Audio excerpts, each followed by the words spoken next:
Се почесто се дискутира за последиците од COVID-19. Голем број луѓе по прележување на болеста се уште имаат здравствени проблеми. COVID-19 често остава трајни последици, најмногу на кардиоваскуларниот систем, белите дробови, но и другите органи како црниот дроб, бубрезите, цревната флора и така натаму. Затоа на светско ниво се повеќе се размислува и се преземаат конкретни мерки за отворање на така наречени пост-ковид амбуланти. Во чекор со тој тренд е и приватната здравствена установа доктор Мацура од Тетово. Подетално за подготовките од информациите на Марија Силјановска, која е дел од екипата здравствени работници во установата. Секако потребата од пост-ковид амбуланта и во Тетово станува неопходност. Со оглед на тоа што бројката на заболени и наводно оздравени пациенти на кои ќе им биде потребна дополнителна грижа е голема.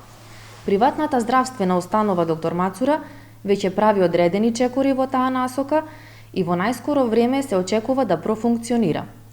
Бенефитот за пациентите ќе биде голем заради тоа што ќе можат без многу шетање по разни амбуланти брзо и ефикасно да биде утврден степенот на оштетеност на одредени органи. Ќе им биде препишана соодветна терапија. Екипата ќе ја предводи познатиот кардиолог од Скопје, професор доктор Славчо Тошев. Така наречените пост-ковид ординации служат за третман на пациентите со последици од прележан COVID-19, за што е потребна соодветна опрема и лекари специјалисти кои ќе се грижат за понатамошното здравје на пациентите.